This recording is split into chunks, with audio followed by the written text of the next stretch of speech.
Welcome back to the Create Harmony podcast. And this is a space that we settle into an intentional rhythm.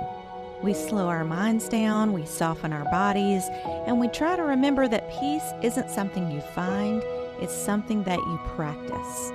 And that practice comes not just when life is calm, but right in the middle of full schedules and loud thoughts and busy minds. Here we savor life's blessings and we practice stillness and gratitude. We like to use our imagination as a way of listening to God, and we like to create space to notice what's gentle and good and guiding right within us. So if you're longing to bring more calm into your everyday life, you are going to find a lot here that you love. And if you enjoy being creative and playful along the way, you've found your place here too. In these next few minutes together, we're going to celebrate everyday joys. We're going to notice goodness that's all around us and return to the practice of peace. So this is episode 161, and I am your host, Sally Burlington. So last week, we wrapped up our winter well-being series. This is what we do every winter. We've talked about the fact that winter is not my favorite season, and during cold, dark days, it's good to really shift your focus towards ways to be cozy and feel shored up and cared for during the winter season. So even though we still experience some winter days where I live in North Carolina, we are going to set our sights on springtime. We're ready for some spring conversations and spring thoughts. And we're starting to have some slightly longer days. Some days the temperature even gets a little warmer. And as we begin to make these transitions, I just thought it would be a good idea for us to talk about how our rhythms and routines affect our lives. So much of my life, a lot of my days, if I am not careful, I will live on autopilot. I'll wake up, I move through the day, I do my things. Here we go. I do the same habits. I don't even realize that they're habits, and then I repeat the next day. But those rhythms and routines do shape the life that I live. It's shaping how I feel, how I think, how I move through the world. And when my days are really rushed, then my nervous system learns how to feel rushed and hurried and gets used to that as being the norm. And when my days make a little bit more room for stillness, a little bit more room for gratitude and for calming down, then my body can learn how to rest. My body learns that pattern as well. So this is an invitation. This conversation is just an invitation for us to all gently look at the patterns that we live with all the time and to try to be intentional about those patterns and maybe choose a rhythm or add a rhythm that creates more peace, that creates a little bit more presence, and really focuses on what really matters. So this winter, one of the reasons we're doing this, one of the things that sort of sparked me revisiting the idea that peace is a practice, is that this winter there was a group of monks that walked from Fort Worth, Texas, all the way to Washington, D.C. And that is a distance of 2,300 miles. And yes, I said they walked. They walked day after day after day over the course of several months. And the reason that they walked was for peace. It was not a protest walk. It was a peace walk. And all along the way, people began to follow them and kind of walk alongside. I was fortunate that they came through our town. I did talk about it in a bonus episode a few weeks ago. I got to go and see them when they came through. And I found that the energy of the monks, it's really stayed with me. Like that experience of seeing them being so dedicated to this practice, to choose this practice. I'm sure that they had things on their calendar during the many, many days that they were walking to DC, but they decided to elevate the practice of peace to the very top of their list and just stay at it. They walked through blizzards. They walked through ice. So this group of monks, they had a leader who was the kind of the speaker when they got to all of their stops. And I was able to see him when they came through our town. And I also was able to see him, I watched it on TV when they went to the National Cathedral in D.C. And his message was essentially the same both times. And it's what has stayed with me. It's the message that they carried across all of those miles. And here's what they said. Everyone has peace within themselves. And it is important to practice and be intentional about rediscovering that peace. So these monks were Buddhists, and I am not a Buddhist, I'm a Christian. But what these monks and I have in common is that our habits and our patterns are the way we connect to peace. Peace is a practice, not a destination. And I felt like we needed to dwell on that just a little bit more here today. It's not something you can buy. It's not something you accomplish. It's not something you take from someone else. No one else gets to truly control your peace without your permission. So as I said earlier, your life is shaped by rhythms, not big moments, not those major celebrations, but the small, repeated habits that you do all the time. And your practice becomes a pattern. What you repeat every day becomes your lived reality. And so we have to be intentional about making those choices, and we create more space for peace if we factor those habits in and make peace a practice. So for most of us, if you are like me at all, our daily rhythms all involve a lot of time on our phones. And that's okay. It's fine. It's great to have our phones. Our phones have a lot of advantages and invite us into a world that is wonderful. However, we have to also be intentional about using this tool and not letting that tool use us. So for myself, I'm trying to be more intentional and focus more on my own practices of peace this year. So I thought that now that we've had this sort of overarching discussion about peace being a practice, I thought I might share some of my favorite peace practices, the things that I'm using right now that are bringing me more peace. And maybe that'll spark an idea for you, and you can factor in one of those rhythms into your day. Now, if you've listened for a while, you know that I like to journal quite a bit. I'm a journal person. I have several different versions of a journal. I have one that allows for sort of a monthly and quarterly check-in, in addition to a daily journal. And I do not write in that journal every day. I mean, please do not think that I'm writing in it every single day, but I like to have that option available because I like to be able to have those touch points. I've been writing a little something almost every day for most of this year. The past couple of days, I've been a little busier, but I like to kind of jazz up this process, make it a little bit more creative by getting some stickers and things that make it pretty, because that just brings me a little spark of joy, and it sort of brings me back. And I also like to write things and people that I'm praying for in there, things that I need to check in about. Like if someone tells me that they have something big coming up, they're going to have a big interview or a surgery or something important that's coming up, I try to write it ahead in my journal so that when that day rolls around, I can check in with them and say, oh gosh, how was that big interview or that big celebration you have? And it helps me stay connected to the people that I love. So journaling is a big peace practice for me. And so if that's something that you think might work for you, just think about how it folds into your life naturally. For me, it's natural for me to want to check in and look at my big view of my life on a monthly and quarterly basis, sort of the big hits, and then have something that I can write day to day to day and get a little more granular if I choose to do that. Another peace practice that I have is what I call praying the saints. So I formed a list of people who have helped the creation of our nation into the wonderful country it is today. And these are all people who have passed away, but they're all people who made a significant contribution to our nation's heritage. And I've tried to include people from both political parties, from both genders, and from as many different ethnic backgrounds as I could think of.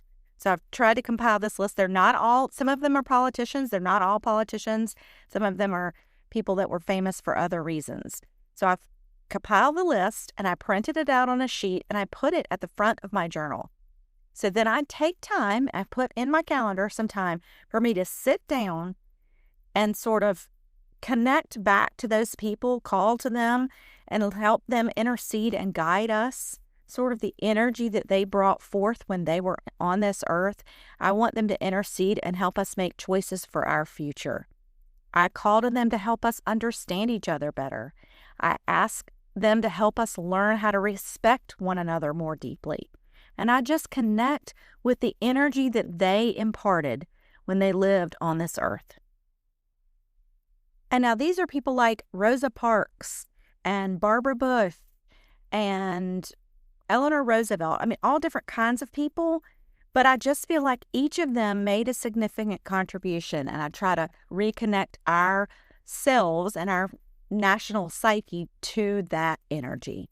So that's a peace practice for me. Pray, what I call praying the saints. And my next peace practice is just something that I've been trying this year, and it is an initiative that our church is doing on the whole, and it's reading the whole Bible. I've never read the whole Bible all the way through, certainly participated in lots of different Bible studies. But the Bible is not something that I'm an expert on. And so I decided to accept this challenge. And I was doing really well. I was sticking with it and reading every single day. I got a little behind last week because I had an extra busy week and I did some traveling. And so I'm a few days behind where everybody else is in reading it. But that's okay. I'm going to catch myself up. I'm going to stick with it. There have been some books of the Bible. I mean, we started at the beginning, started in Genesis. Let me tell you, when I got into Numbers and Leviticus, it was a discipline. That's what I can say about that. It was, really having to dig deep because there were lots of parts of that I felt like I'm not sure how to relate to all these different descriptions of personal discharge and war and all the different things. But I don't have to answer all my questions about the Bible in the year for me to read it in a year. So the initiative is for me to read it and to try to let God speak to me through the Word. And so I am doing that. And I would challenge you to do the same. You can find an app or a book or all sorts of different things to give you the chance to read the Bible in a year. So my next peace practice is that I have a very dear friend who is also a Buddhist, like the monks. And one of her peace practices is chanting. And now, before you tune me out, that might not be something that's comfortable to you. That might seem a little woo-woo, but let me remind you that there are lots of Christians that also chant. Chanting is basically just repetitive prayers that usually have some sort of melody that go with them. And so she's created some videos. She's done these videos on YouTube that really are invitational and share tips and instructions on how to chant. So if you're not familiar with it, let me tell you a little bit about what she says in her video.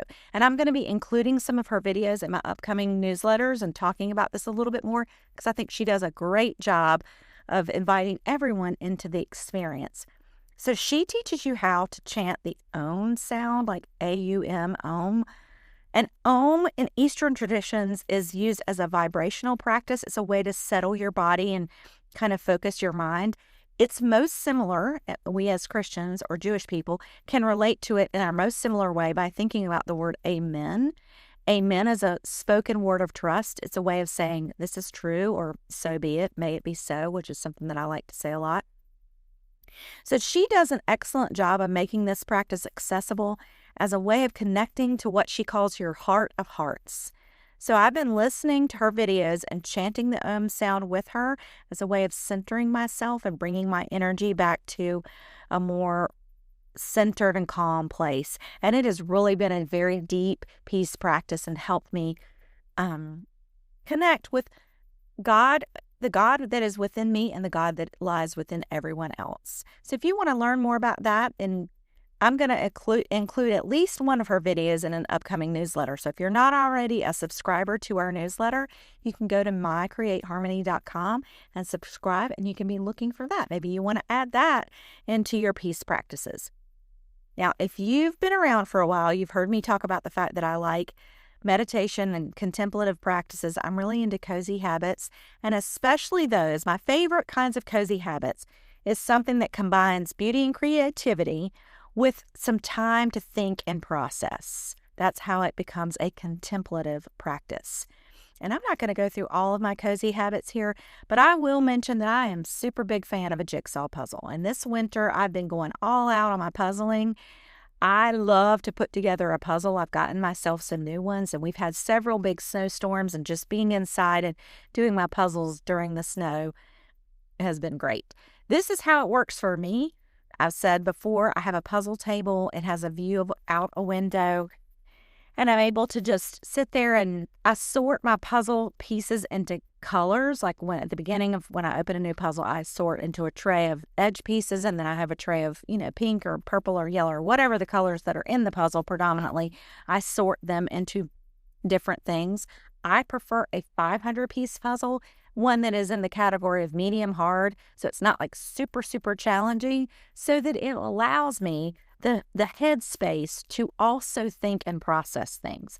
I keep a notepad and a pen right beside where I do my puzzle, so I can jot down a note, make a drawing, whatever I want to do. If I'm thinking through things, it just sort of gives my mind just enough to do to distract it from the spin, getting into a spiral, but not so much to do that I can't process my life, come up with new ideas, think through things. And it really helps me reinforce the idea that I can find order from chaos. That's what I love the most about puzzles, is that when life feels really, really chaotic, puzzles are a reminder that there is some order that can be found, and that is calming to me. So you might give that a try if that works for you, or some other kind of creative endeavor like that. It will make you be able to calm your mind and find more peace. So those are an overview of my current favorite peace practices, and maybe something I said triggered an idea for you or something you want more of in your life. As inspired by the monks, you can say to yourself, today will be my peaceful day.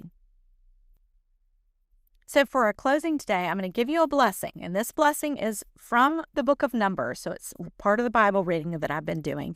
And to me, it's the very best part about Numbers, because a lot of what's in Numbers is a lot of numbers, actually. It's a lot of shekels and whatnot. But this blessing resides within there, and I think it's very beautiful. It's probably going to be familiar to a lot of you.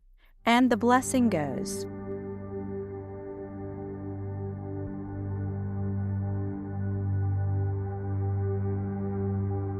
may the Lord bless you and keep you. May the Lord make his face to shine upon you and be gracious unto you. May the Lord lift up his countenance upon you and give you peace.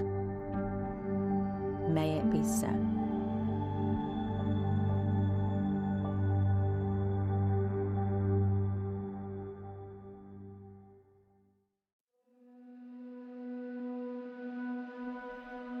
Thanks so much for joining us today as we discussed all these different practices of peace and the importance of practicing peace. Hope you'll come back next week as we continue on our discussions about calming, peaceful, joyful living. And until next time, peace.